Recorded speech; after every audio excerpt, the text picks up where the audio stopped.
Hi everyone, welcome to the first episode of Higher Education. Today I have with me Tito Jackson, former city councilor of Boston, Massachusetts, a former mayor candidate, and the first Black owner of the dispensary here in the financial district. Hi Tito.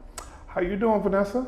I'm good, how are you? I'm happy. I want to tell y'all, I want to thank my mom, my third grade teacher, and all of the people who helped me be on the first episode of Higher. Do you remember the name of your third grade teacher? Mrs. McIntosh. Oh, okay. I thought you were joking. I had to do my times tables over a couple of times, but I'm doing pretty well. I can even do it all the way up to 12s now. I'm so proud of you. Thank you for speaking with us. It's really exciting, especially like speaking with a community leader here in Boston. I figured you would be the perfect person to start this conversation with. So can you tell us about your early career and what inspired you to go into politics and being, a community servant? Awesome. So I kind of start with, I was born in Boston in 1975, and I was born after the longest stint of rainy days in that year. And so I like to tell my parents that the sun shone down, the clouds parted, and there was little baby Tito, but that's not actually what happened. So I actually was in the hospital for a couple of months. Mm-hmm. Most people who are in the hospital for a couple of months are sick. Mm-hmm. I wasn't. I was actually born to a 13-year-old mom. Okay. I recently got to reconnect with her and my two younger brothers, mm-hmm. and that's a whole story. Yeah. Shout out to Rachel, Michael, and Stephen. And I was really blessed mm-hmm. coming up. I see my life through the lens of the concept of grace, mm-hmm. which is people doing some stuff for you not because you earned it, yeah. Not because you're the prettiest baby, because I wasn't, or you're the baby that ate the least, but simply from the perspective that people helped. And so I was actually adopted when I was 2 months old by Herbert Jackson and Rosa Jackson. My dad was a community organizer and really worked to make sure that people of color, women, and Boston residents had opportunities in construction. And my mom had a daycare for about 25 years. And they had 4 kids, and then they adopted 4 more.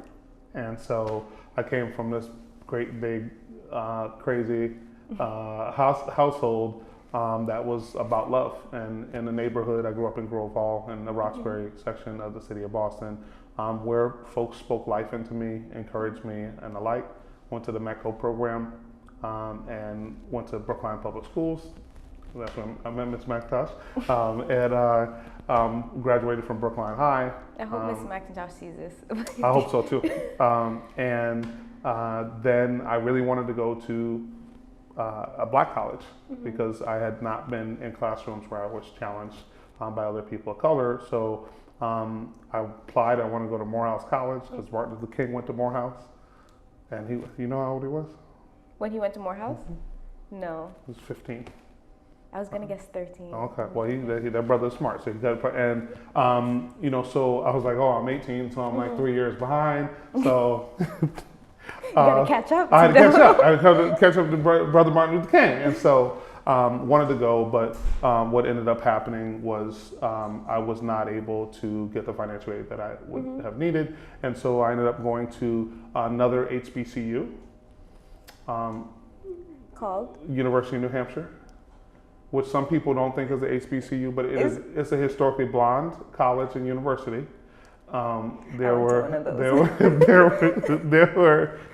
We had 54. I was part of the 54th Regiment. Mm-hmm. We had 54 Black people. Oh, that's lovely. Out of about 14,000 students. Your class or just? That's the whole school. Okay. And so I got there and walked into the gym, and I was thinking there was like one brother next to me, and then mm-hmm. I thought we were going to see some other people. We didn't.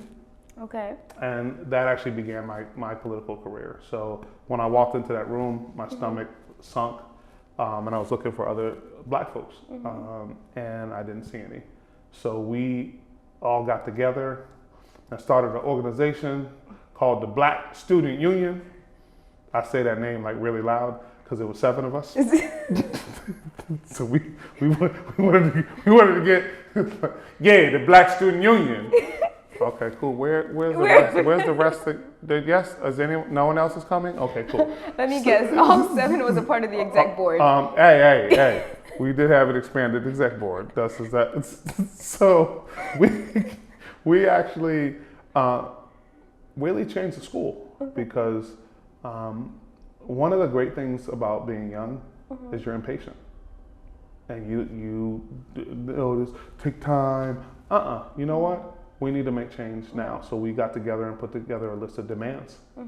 And we demanded 4 things. We wanted to have more non-athlete students of color recruited because most of the students there were athletes.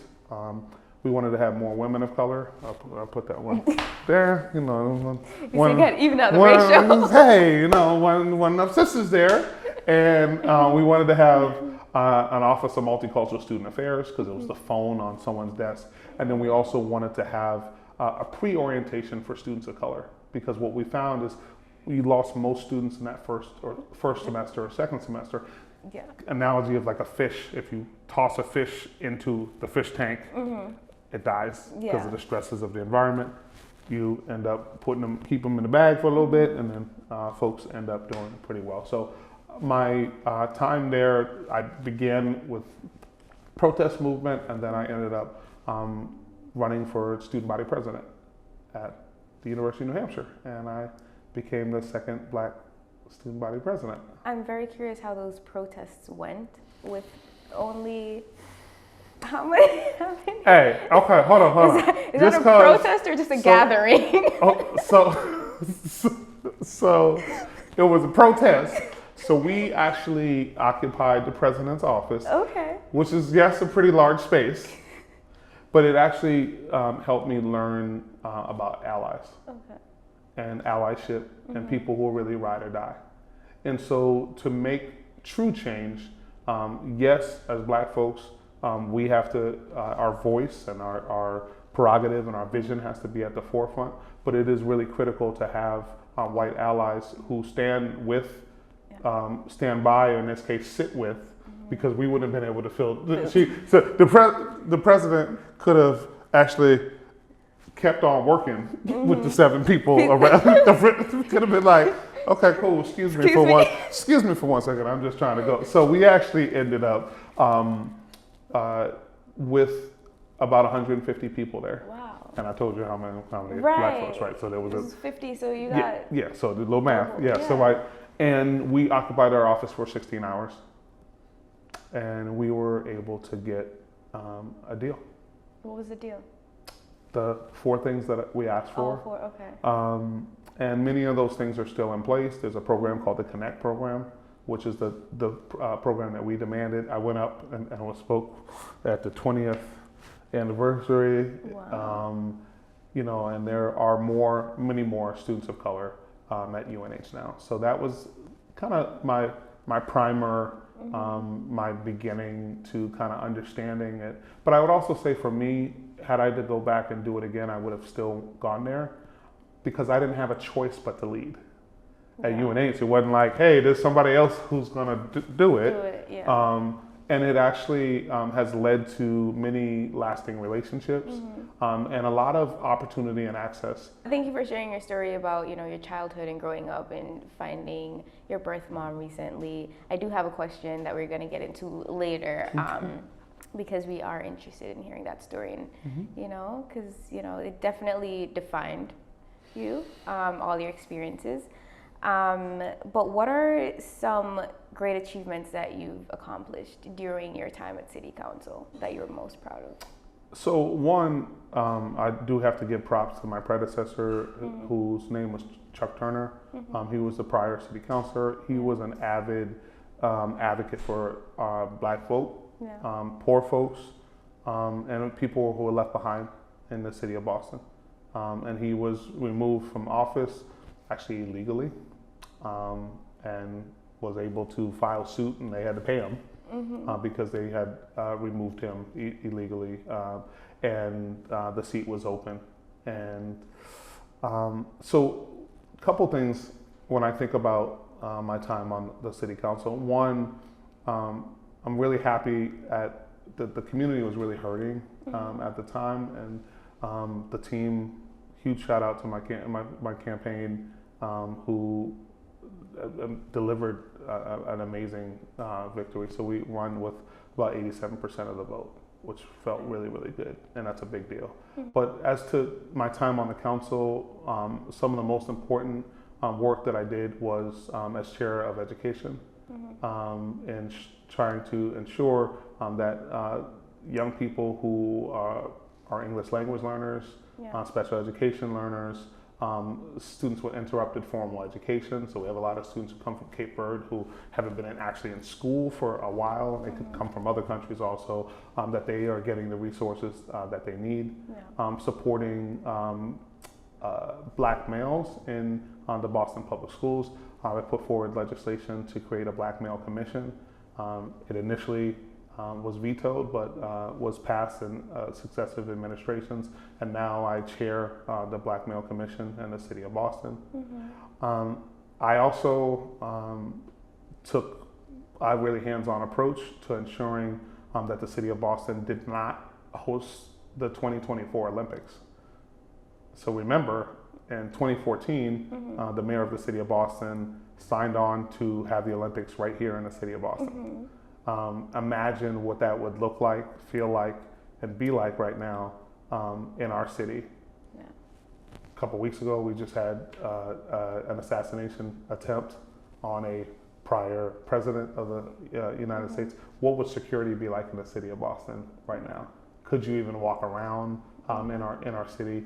In addition, we demanded, and I got the subpoena, how much this thing was going to cost. They told us, don't worry about it. It's only going to cost $9 billion. You guys sign off on this. Well, I subpoenaed, they wouldn't give us the information, so I subpoenaed the information, and it was going to cost $12 billion. They had planned on running a $3 billion, at least a $3 billion deficit, which would have meant schools and fire department and police department and all deficits across the board. So I'm very proud of that work. And I think most importantly, I'm proud of pushing to ensure that the city of Boston sees those who are being left behind. In the district that I represented from Roxbury to part of the South End, and actually I had a little bit of like around a Prudential. And in that 2-mile radius in the city of Boston, there is a 33-year difference in life expectancy. 91.9 is what you live to if you live in the Prudential, and there are parts of Roxbury where you live to 58.9 years old. That's lower than the life expectancy of Cambodia, and lower than the life expectancy of Iraq. And is that due to crime rates or just low income, so not access to like proper nutrition?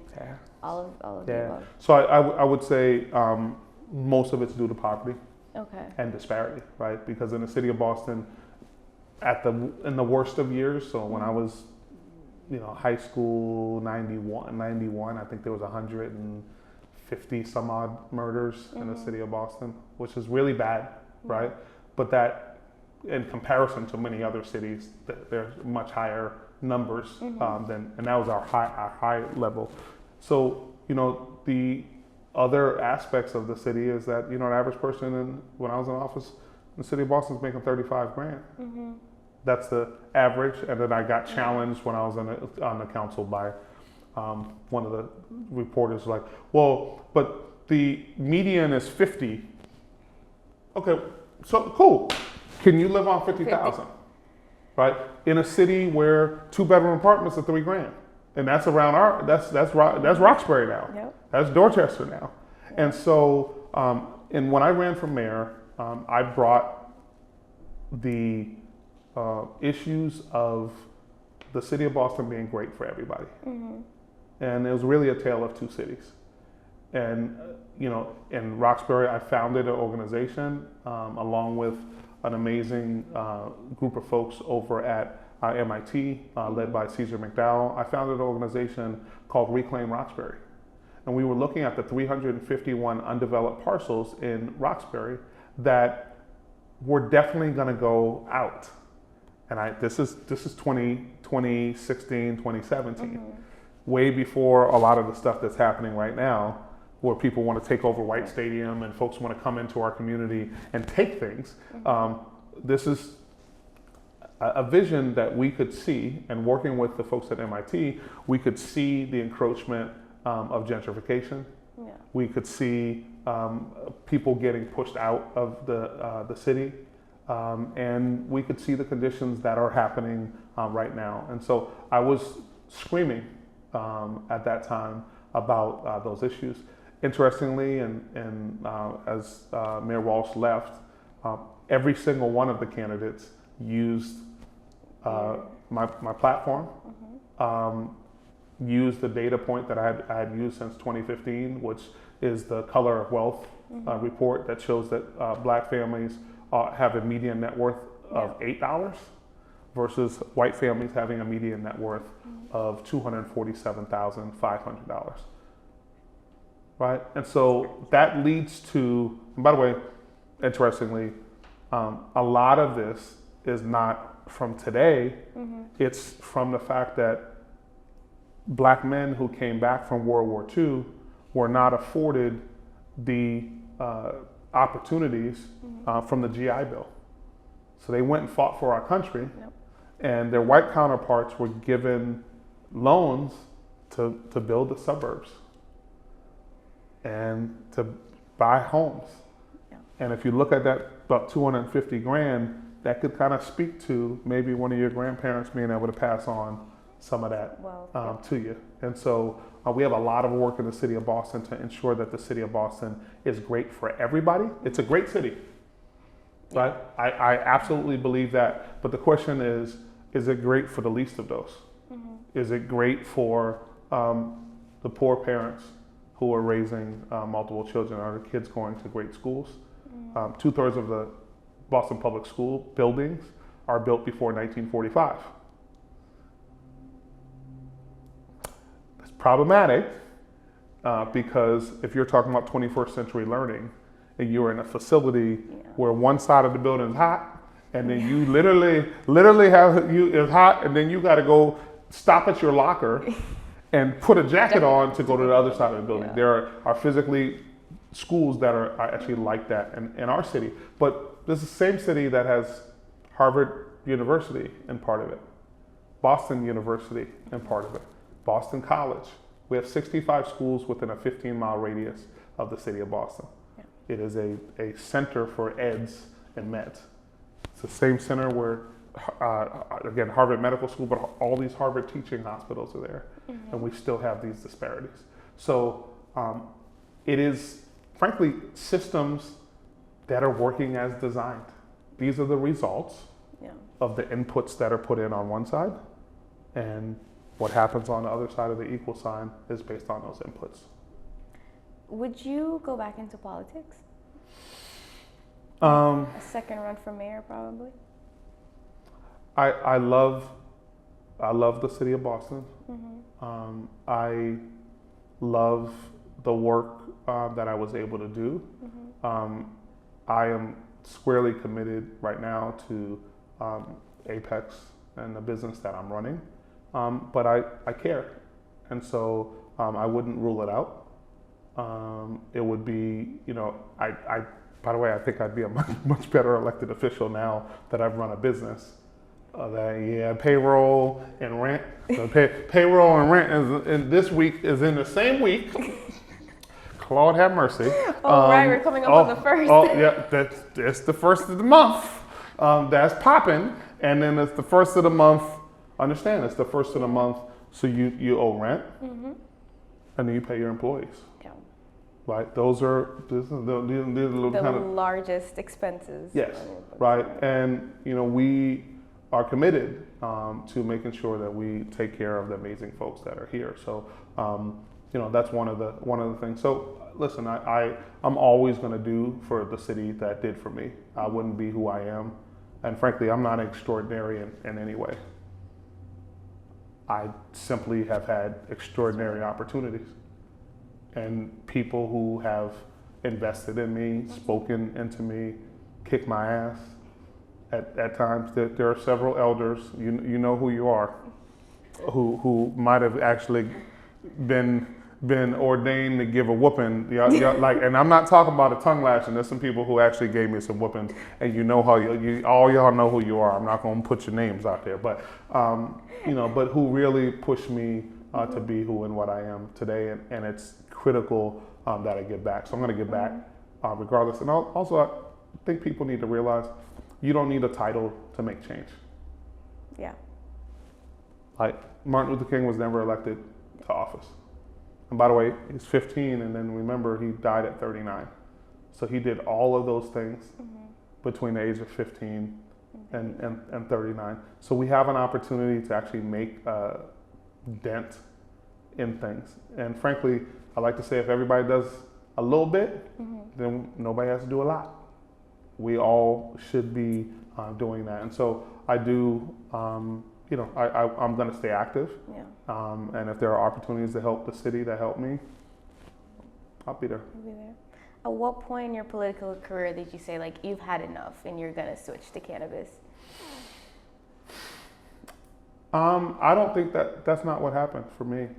I had enough of not being able, of ramming my head up against the wall, and having city structures that are supposed to help people that are used to hurt people, that are used to deny opportunity, to deny funding and resources. Understand the city budget right now is $4.5 billion, and it went up by 8% this year. The highest I ever voted on a increase was 4%. Remember, the federal government, state government, city government, regardless of whether there's an economic downturn or not, they still have a budget. Yes. And the question is, where does that budget go, and who does it go to? And so I believe in proportionalism or proportional allocation of those resources, ensuring that those folks who are from the city of Boston get a shot, ensuring that people of color in the city of Boston get a shot, ensuring that women in the city of Boston get a shot. That's actually one of the reasons why we're one of the first and only cannabis companies to sign on to the Boston Women's Workforce Coalition 100% talent compact. So we actually track how much we pay the women in our company, and we ensure that we pay them at least as much as we pay the men. Now, mind you, they say that women don't negotiate. I can't speak for the. Well, no, and there are all these workshops or whatever. I haven't met any of them who don't negotiate. That's all good. I love y'all. I don't know. We have a tendency not to meet the one who don't negotiate. No, I'm just kidding. But we really work hard to ensure that there's equity in pay as well as opportunity. Okay. And was Apex your first endeavor? Because I do remember reading. After your political career, when you got into cannabis, that you were a part of a company called Verdant Medical. Yeah. Is that currently Apex? Was there a name change? What was happening? Yeah, so I had a medical license. Okay. And I had backers, and I had the $15 million credit facility, and all this stuff that was supposed to happen. I had 3 locations, one in Mattapan and one in Provincetown, and then also one in Rowley, Mass. We're going to build a grow facility and all this great stuff. All that glitters is not gold, and all money is not necessarily good money when it comes to, you need to have conversations with people about being aligned and whether or not they believe in what you believe in, because your core beliefs are what guide you in 2 very important places: the best of times and the worst of times. That's and who and what you are is seen in both of those places. And so what I would say to you is that entrepreneurship also life in general is not a straight line. Yes. I learned a lot from that experience. I got a lot of important knowledge about what to do, but I got a hell of a lot of whole lot of knowledge about what not to do. Okay. And so I met some really good people. I started helping some folks. Started a diversity, equity, and inclusion cannabis program that was initially funded and then was not funded, but I will note that I was able to help 5 other cannabis companies get open, and many of them before I did. Mm-hmm. So I feel very good about the work that I did there. And that actually set me up. So that's Verdant Medical. Mm-hmm. The actual business name to my current company is Verdant Reparative. Okay. And it has the word repair in there on purpose, because the goal of Verdant Reparative is to ensure that we reverse and do our best to help deal with the failed war on drugs, the disproportionate number of Black and brown folks who got into, who were arrested over what we do every single day. Mm-hmm. And so our DBA, or doing business as, is Apex Noire. Okay. Apex, because we have this beautiful building that has apexes on it. Mm-hmm. But Apex means to be the top, the pinnacle of, the best. So we're going to do that, and we are that. But the noir part, noir means black in French. So we will never forget that Black people in the state of Massachusetts went to jail. So in 2008 in the state of Massachusetts, having 1 ounce of cannabis or less became a ticket, like a parking ticket. But from 2008 to 2014, the ACLU did a study, and they found, you know what? You had a 300% higher chance of being arrested for possession, which is freaking legal, which is a ticket, and a 700% higher chance of being arrested for distribution if you're Black. Yeah. And so in doing this every single day when I do this work, we think about that. And so we center that. We are affirmatively a Corey-friendly company. We have a company goal of hiring 20% of individuals in our company who have a Corey. Yeah. I consider them transferable skills. And frankly, I consider it absolutely the right thing to do. Some of our most productive and awesome employees have some prior experience in the cannabis industry. Prior experience is the best experience. They might have crossed the chasm as an early adopter a little early. So all of those things, it turns out, if you actually sold cannabis before, turns out, you're pretty good at selling cannabis now. And I don't have to teach you about indica, sativa, and hybrids, right? So very, very proud of the team and staff that we've been able to assemble. We had 15 jobs to start, and very, very humbled when we put out the job postings. We had over 200 people apply for those 15 jobs. So I think that speaks to the type of work that we're doing here at Apex Noire. You said Apex, other than, the different apexes on the building, means best. What makes Apex Noire best? Yeah, so we actually take a approach to this space that's a little different than others. We are Boston's first and only 7-story, full-service, experiential cannabis dispensary, edible factory, and roof deck, bar, and lounge. And so when we look at let's start with the folks who you're going to interact with most. In most dispensaries, the people who are behind the counter are called bud tenders. Yes. And it's like a tongue-in-cheek, like bartender, bud tender, ha ha ha ha. Actually, I didn't even realize that was where that came from. My approach to it is they are the single most important people Yeah. in our space. The security folks and what we call what people would call bud tenders, we call them cannabis concierge representatives. Okay. They're CCRs. And why do we call them that? Because they get additional training. So they're not simply here like, hey, we got a shipment today, we got a boatload of sour diesel in the back, let's just sell all the sour diesel all day.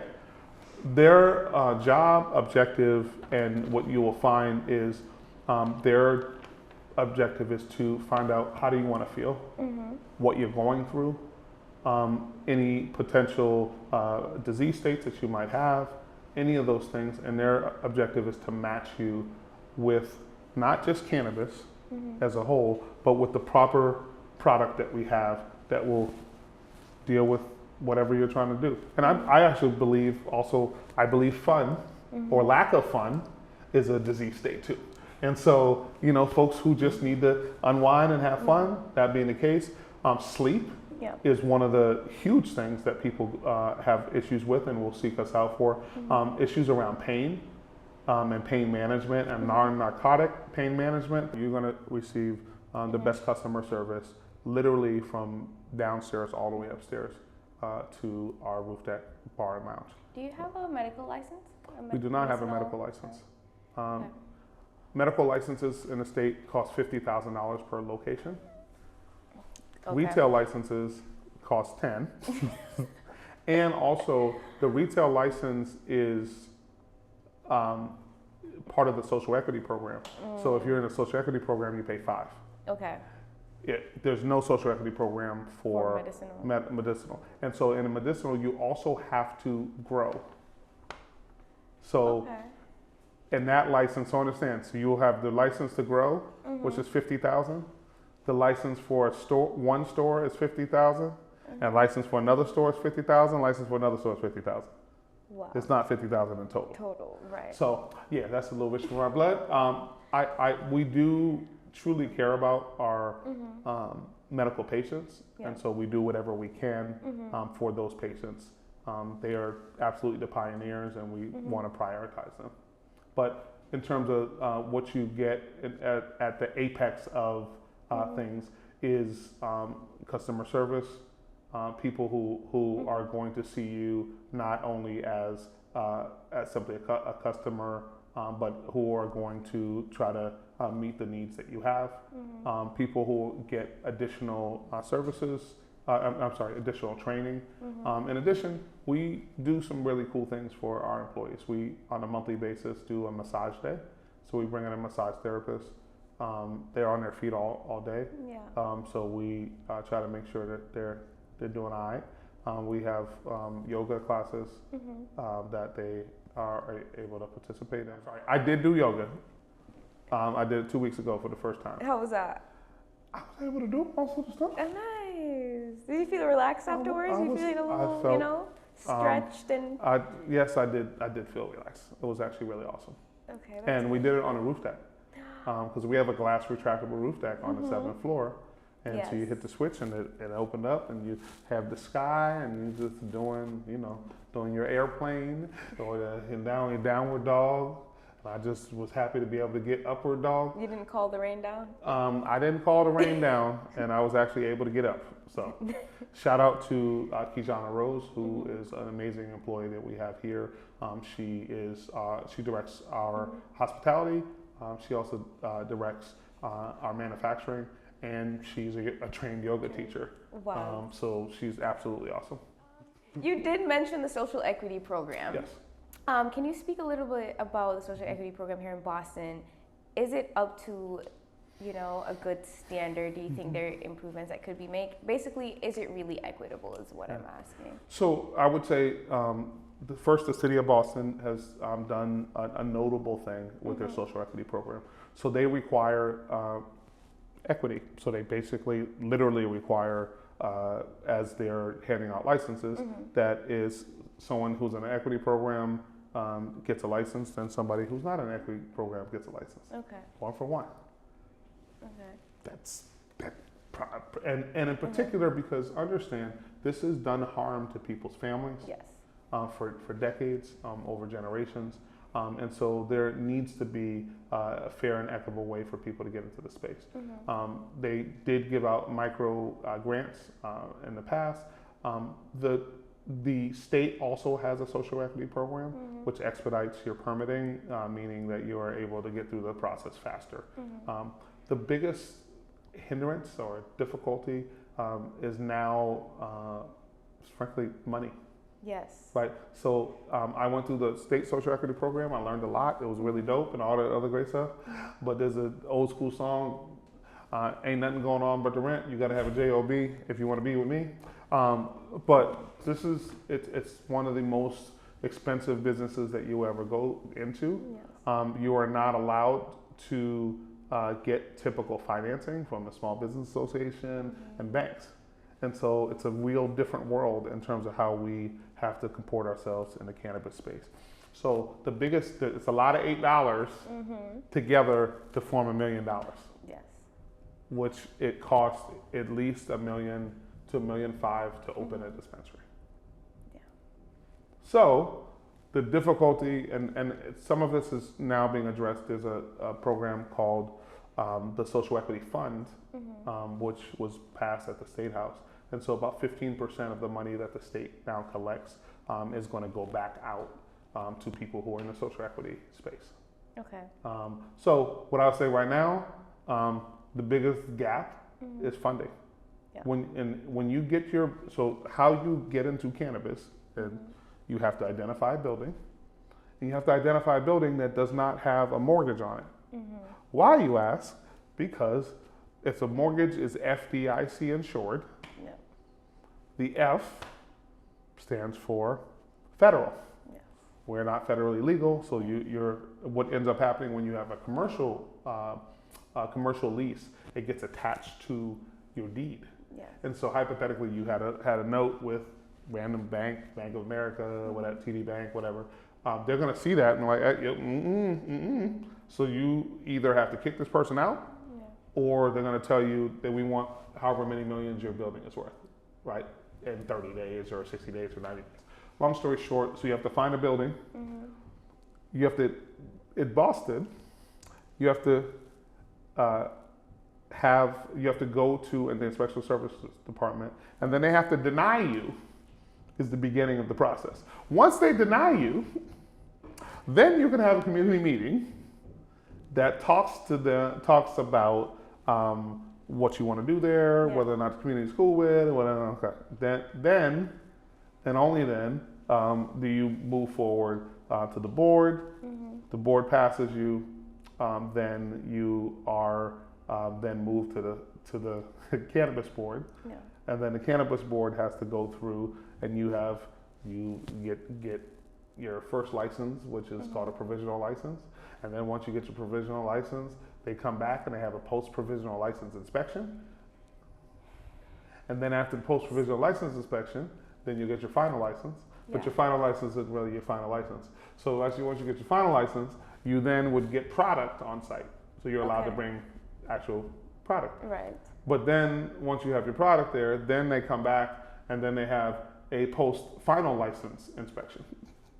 And then after your post-final license inspection, you then receive what they call your commence operations, which is really your actual final license. So it is like my hair was all black. It was nice and good. It was all black.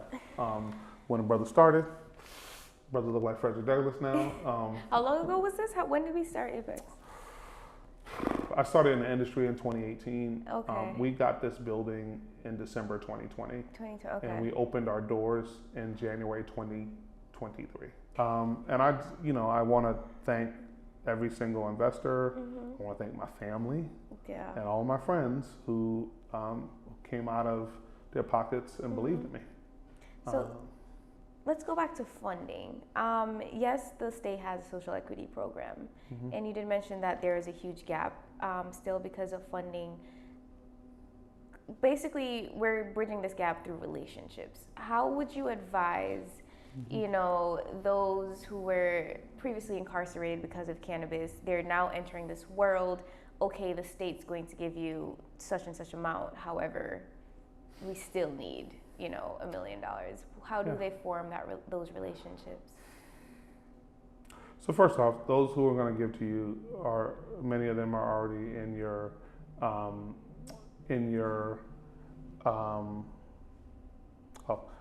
many of those folks are already in your network, I would say. So first off, your network is your net worth, right? So looking at the people who are in and around your community is the first thing I would do. Well, I'm sorry, back up. One, you need to know what you're doing. So you need a business plan. You need to anticipate the costs that are going to be involved, which will lead you to think about what type of cannabis company do you want to do. Do you want to do a delivery company, which could potentially cost less to start, because you don't necessarily need a building if you're doing a courier license, because you're moving it from here to there. Or if you want to do a delivery operator, which is they're able to buy wholesale like I am and then flip it up. So in the cannabis space, we call it Keystone. So basically putting y'all up on game. You buy something for $5, you sell it for 10. Yes. Right? So they're able to capture that component with the delivery operator. So there's that piece. And then there's a dispensary, and then things that cost more are cultivation, which is the most expensive to grow. So you got to figure out, one, what do you want to do in this, and then also two, you don't necessarily have to do cannabis. Turns out, I got this big building. There's a sister who cleans the building. She don't do that for free, right? Definitely. There are folks who had to do construction to get the building ready, right? There are components around events. And so, by the way, those are technically cannabis. They could be cannabis, they call them ancillary businesses. So they're not touching the plant. Right. So by the way, they don't have the crazy taxes that we have. They don't have, there's a lot of stuff that they don't have that we have to face. So the other piece is figure out what you're going to do. And by the way, figure out what's your superpower. What part of it, don't just go into cannabis, just go into cannabis because everybody's doing cannabis because you think it's, so put you up on it. It's the hardest thing I've ever done in my whole life. It was harder than getting elected to office. It is not for the lighthearted in this month. So that's a critical component. Get up under somebody in terms of build a relationship. Find out what it's really about. What's really popping off in this space. Don't just go and do it because somebody told you to do it and you feel like it. Nah, you really need to study this, because by the way, there's no bankruptcy. I just need to let folks know this. There's no bankruptcy in cannabis. What does that mean? That means any other business, so you have a bar, you have a restaurant, whatever. Things don't go right, you file for bankruptcy protection. Right. In cannabis, because we're considered federally illegal, that's like going to the court and being like, can you protect me from my homeboy down the street? So that doesn't work. And so what ends up happening is people's individually sometimes have to file bankruptcy, where they lose their home. Where they lose their 401k, where they lose. So this ain't no joke. This is not a joke. And by the way, just getting open ain't winning. Right. You have a lot of work to do to build your brand and to carve out your niche in this space. Are there cases where people are handing back licenses? 37 people went out of business last year. 37 dispensaries closed. So either they handed back the license, or they literally didn't renew it, or they just went out of business. 37 of them. And many of them were not people of color. So you can imagine how hard it is for us. So we have to, those transferable skills, we got to be bigger, better, badder in terms of how the ideas that we have. Expanding on the cannabis landscape outside of Massachusetts, what are your thoughts on what's happening in the country? What are your thoughts on what's happening around, basically the rest of the world when it comes to cannabis in the industry. Yeah, so we are, when you go back to Prohibition, yeah, we right there. Shout out to Anslinger. Okay. I'm gonna be nice because I'm on camera and my mama might see this. So we are at the beginning. Yeah. But this genie does not go back in the bottle. This is not a new industry. Yeah. It's just legalized. And what you're going to see is many people who are your usual suspects are going to want to get into this space at a later date when there's less risk. But the people who are out here doing it right now, hey, they're the new Jack Swing when it comes to getting into the industry, building some standards,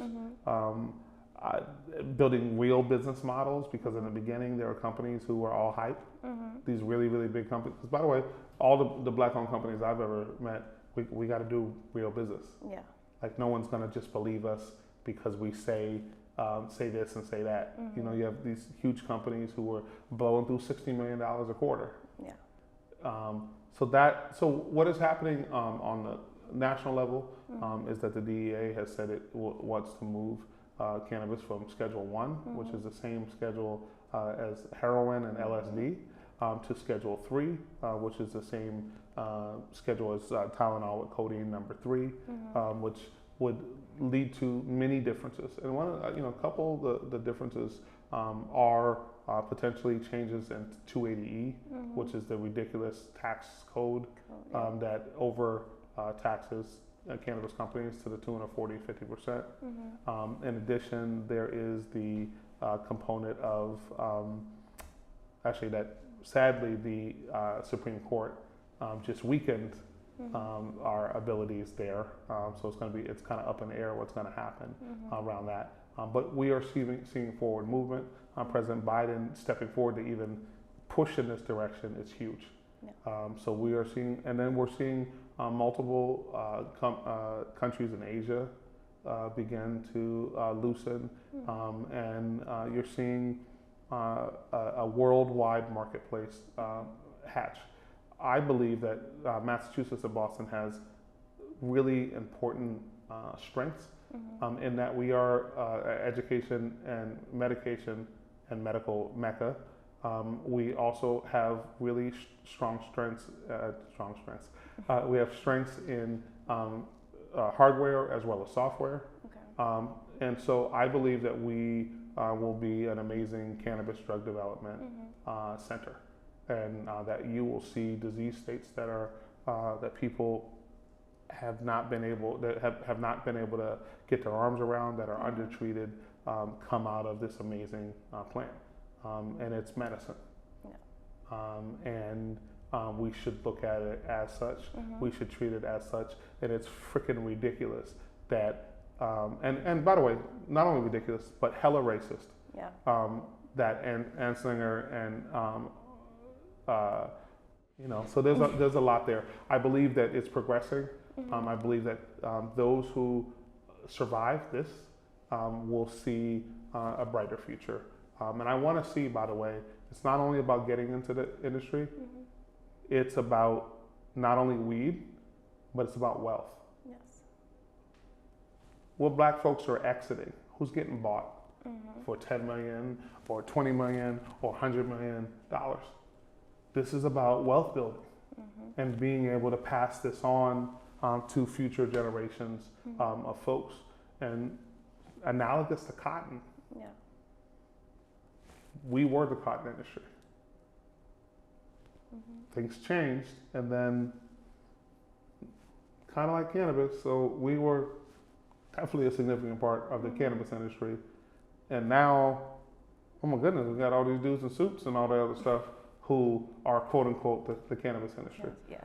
As black folks, we must occupy our space and place in this industry. Less than 2% of owners in the cannabis industry are black. It's ridiculous. And so we need some folks to do well, and to do well, and also to give back as they're doing well. Talking about giving back, have you seen the current landscape here in Massachusetts? Are there been any changes to the local communities? Any positive changes? Well, what you're seeing now is some communities that were no towns, because how the law worked was when we had the referendum, those towns who said no, didn't have cannabis dispensaries, right? Although they get some of the resources that come out of it, but those no towns are seeing some of them are saying yes now, because they're seeing some of the financial gain, some of the financial good that's actually coming on board, jobs, economic development, and it turns out that. Interestingly, the Weed Maps did a study, and they showed that there's usually a 20% decrease in crime in an area that opens a cannabis dispensary. We got like 90 cameras, you got a bunch of cameras in here. Turns out a lot of times people hire law enforcement or law enforcement like folk to be at the door. So it turns out people don't really want to do a whole lot of stuff around these places, and you actually see positive versus negative in those neighborhoods and communities. Let's go back to the conversation of the national landscape for cannabis. Are you at the forefront, or do you think you're prepared for cannabis to be legalized federally? Like once it's legalized, we have the possibilities of import and export, creating international relationships, expanding your company across state lines. Do you have any big plans for federal legalization? Well, so I have done some international consulting with some folks in Rwanda as they brought cannabis legal. So that was actually really cool and really, really fun. I do see an international marketplace. I see Apex as definitely a player. As cannabis expands, in particular down the East Coast, where we have family relationships, connectivity.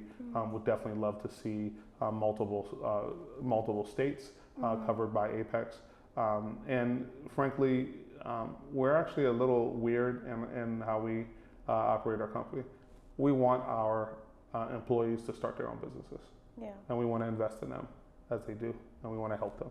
And so in addition to what we are doing as our own company, it is also about the uplift of our employees. And so these are some of the conversations, help and accelerate our employees into their own businesses. And we take a great deal of pride in that. One of my favorite artists is Prince. And an interesting thing that Prince did is that he created other groups because he knew that people weren't going to understand the Minneapolis sound. So even though it doesn't look like it, but Morris Day and the Time, Apollonia, Sheila E., all these other folks rocked out with him, right? And so it was not only him, but there was a whole cadre of people. So that's another component that's really important, is to really continue to help other companies. And understand, and this is, people are really short-sighted sometimes, we're not each other's competition. These huge companies, you're looking at me, my hands, no, player, I'm not your competition. We're buying from companies that are multi-state operators, multinational, multi-billion-dollar companies. And instead of seeing each brother or sister as our competition, we should be figuring out ways to work together, ways to collaborate, versus collaboration and coordination rather than competition. And that's a frustrating thing on my heart sometimes. Where we're not getting that part, because instead of seeing us as our brother or sister and figuring out how do we buy together and come together and say, hey, instead of one store, we're buying as 10 stores or 15 or 20 stores. That's Costco. That's BJ's. That's you know, and in they have in the world that I used to be in pharma, they have these things called pharmacy benefit managers. They buy for the hospitals.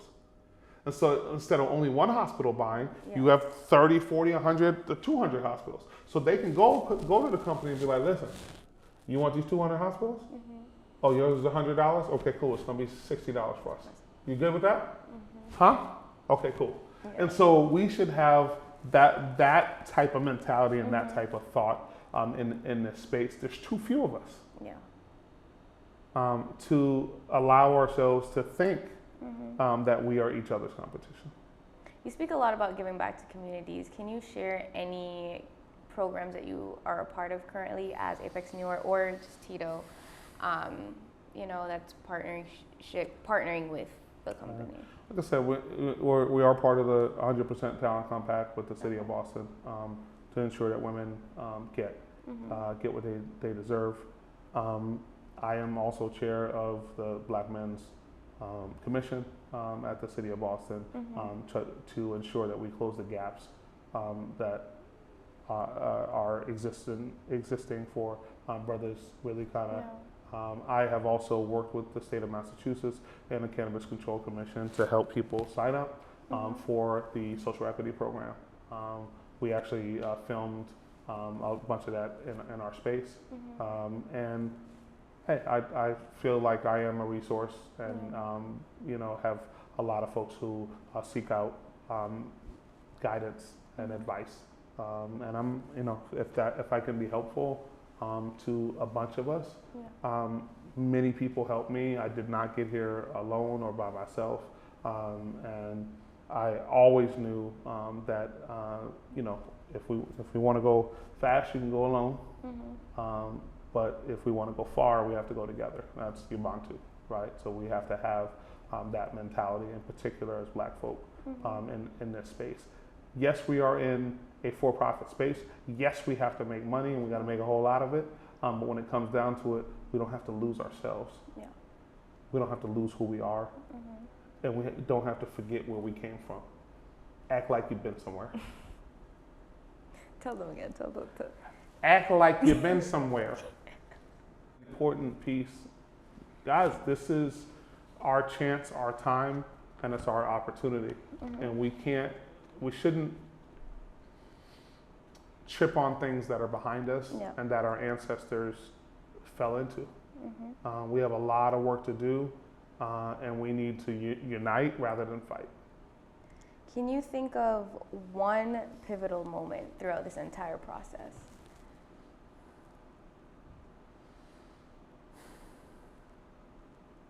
One event that you'd like to share that you think was very important, either that thing happened where you're like, yes, I have to stick with this. Two pieces.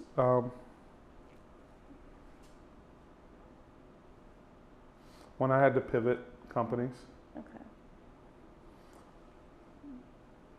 understand you need to stay where you're celebrated, not where you're tolerated. And that was a pivot. That was hard. It was scary. But I looked at it as, by the way, I'm just as smart as them. I went to good schools too. I can read too. I can raise too. So there's a component here that we have to understand. We deserve good things too. I think sometimes there's an assumption that Black folk and Black life is only about struggle. Well, you know what? We're rewriting some of that reality. It is definitely about the overcoming of struggle, but it's also about joy. It's also about success. It's also about having some nice things. It's also about doing good and paying it forward. And that's what it's about. I think the biggest day for me was when we opened the doors. Well, 2 days. One, we opened the doors, and there were real people in here buying Cannabis. Because I've been in this brother's been walking around the building like, oh, this is where people will be, and this is what it will look like. Oh my goodness, and just visualize. But you know what? Some of my staff too, because I'm like, why are you looking at me like that? Because I didn't know if you was ever gonna be here, player. I'm just looking, it's a beautiful thing that you here, you exist. It's happening. It's real. But also,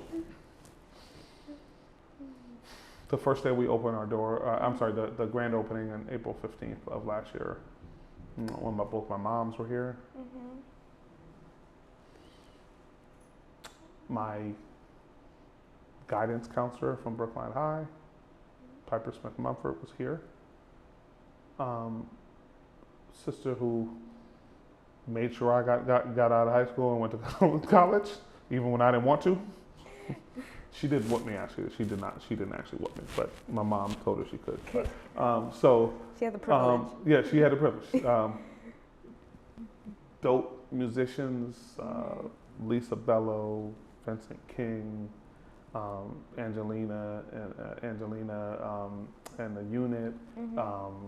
My boy, one of my best friends, Val Beats, who did the sound. All these amazing folks. So we did 400, 500 transactions that day. Nice. Wow. And that was the community coming out and loving on folks. So that is the most humbling piece. Mm-hmm. And I guess I'll say one last piece. The first time we had payroll, because it really made me think about the responsibility. Mm-hmm. You know, we have 30 people whose lives, their livelihood depends on us doing the right thing. Yeah. And if we mess this up, it's not only messing up for me, Justin and Lisa, and like, messes up for a whole lot of people. So we also see this through the lens of we cannot fail. Yeah. We will not fail. We will absolutely succeed, and we're going to succeed in a way that looks different than others, because our success is not only going to be about us, but it's about our community. Mm-hmm. It's about our customers, but it's also about the people who work here, who make Apex the apex of the cannabis industry. You mentioned that both your moms were here. You also mentioned earlier that you were adopted. For a lot of you who don't know of the book Common Ground, it's a pivotal piece of literature when we speak of race relations here in the United States, especially in the 70s during segregation, or should I say desegregation. And you recently found out that Rachel is your birth mother. Do you ever wonder, after you connected with her, that you were in this space of community and giving back and, you know, speaking on social justice, if there was an unrecognized connection there between you and your mother this entire time, seeing that she was a piece of this, you know, pivotal literature, and then here you are making history here in Boston? Have you ever made that connection after your discovery? It's even deeper than that. When I was in college, I had an annoying ass doctor. So he kept on saying, "Hey, you know, you're a black man and you don't have a medical history. Yeah. So you need to figure that part out. That's a big deal." And so he kept on pushing me. I said, "I'm adopted. I don't want to, you know, it's closed adoption or whatever." He said, "Well, you know what? You can actually still find out anonymous information." And I didn't know that. So when I was in college, I sent the stuff in, but I was working with an organization called the Sexual Harassment and Rape Prevention Program, and I was actually working as a first responder and a trainer for folks who had been assaulted. And so I had to speak at Take Back the Night. And a couple of days before speaking at Take Back the Night, I got a letter. I'm sorry, I got a call first. And it was the Home for Little Waters, and they're like, "Yeah, so, well, it might even be the prior organization, but it doesn't matter." They said, "Hey, we got your request, but we do want to just give you a heads up, because it's pretty heavy, that your mom was assaulted, and she was 13 when she had you." And so it was really eerie that as a man I was doing this work combating sexual assault, sexual violence, and domestic violence, and to find out that that's actually how I was conceived. And you know, it really hit home for me. I actually ended up reading the letter at Take Back the Night, and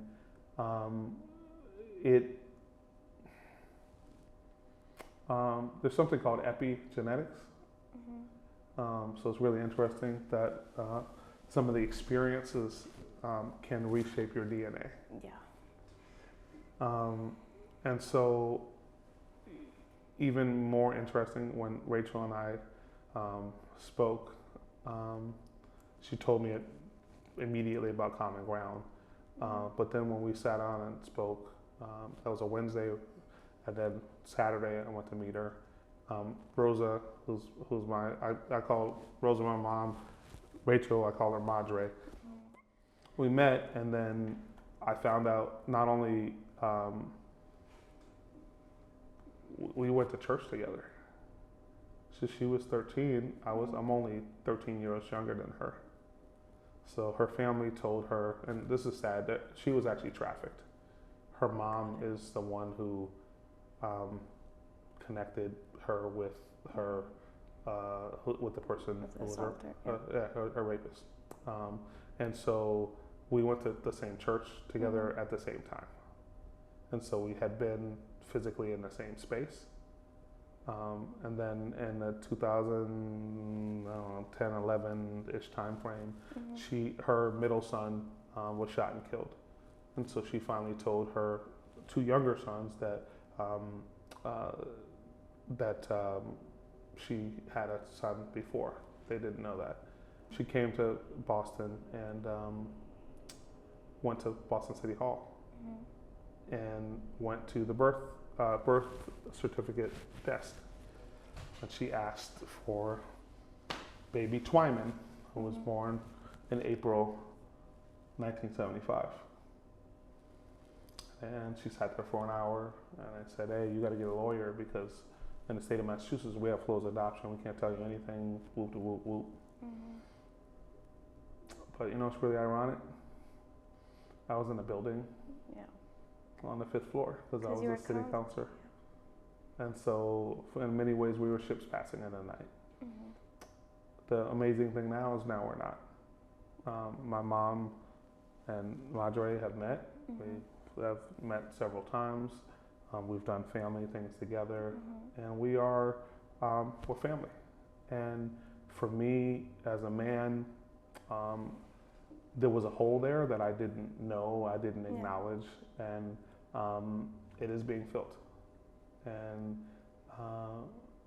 we have worked really hard also on legalizing getting people's birth certificates so they can see their real birth certificate. And so now it's Charlie Baker who signed it in the law. There's no longer closed adoptions because in 2008 forward there were no more closed adoptions, and then from 1974 to 2008 there was this period that they were all closed. Now they're open. So I was able to go and get my birth certificate. Nice. And I don't know, there's something humanizing about having the dignity to see really who you are. I never knew what time I was born. I was born at 9 in the morning, 9:23. I always told people I was born at Boston City Hospital. I wasn't born at Boston City Hospital, so I ran my whole damn campaign. I thought, you know, in politics, you say the same story over and over. I've probably lied 20 million times. Did you truly believe that, or you That's just made it up? I was told. I was told that, right? So I was like, yeah, I'm born about. No, you're born in Beth Israel. So I've been in Brookline for a long time. So, long story short, all of this kind of actually, my brothers are part of my quality control team. No, I'm just kidding. But but for me, I truly admire both of my moms, for what they went through, and getting to learn Rachel's story. It's amazing what that woman has been through, how strong she is, and the fact that she continues to do what she does. I want you to meet her someday, and I would love for you to interview her, because she deserves to have her story told. Remember, Common Ground is a Pulitzer Prize winning book. Millions of copies of that book have been sold, and her story in that book is a lie. They slut-shamed a 12-year-old girl, made a movie about it, and people profited from that. And that affected her life and the things that she's gone through. So it's very important that her voice be heard and her story be told. That is important. Have you got both your moms high yet? No. Is that a good... One of them is a pre-existing condition, and then the other one, my mom, she uses a cream. There's some CBD in there, but it's damn sure some THC. But maybe someday I'll get. Well, she ain't gonna smoke. She might get an edible someday. A little edible, a little tea, you know. Yeah. Last time she was here, I was eating some Fritos. She was like, "Does it have that stuff in it?" No, Mom. They're just Fritos. Which cannabis probably definitely better for me than Fritos, but we won't go there. But thank you so much. So no, I want to thank you, Vanessa, for giving me the opportunity to be first up. I want to thank you for the amazing sister that you are, who is taking the opportunity to build a platform for our people, our voice, to be heard. There is what I would consider a displacement theory. We are characterized in so many ways by so many things, and our story and our narrative and our truth is not told.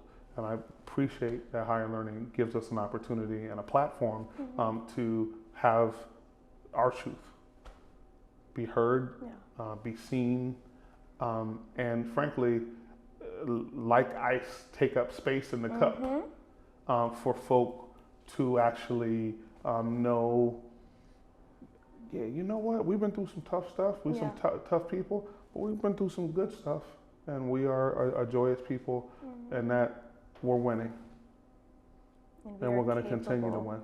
Yes, we are capable, and we will take up as much space as we should in this space, in this landscape, and put the stories back out there. You know, people hear cannabis, they think of incarcerated Black men, but there are stories behind those people, and I'm happy to be able to put that out there, and I'm happy that you were able to share yours with us. I really appreciate it. Thank you. I appreciate you. Oh, thank you, Mrs. McIntosh. And that's it. Thanks a lot, right?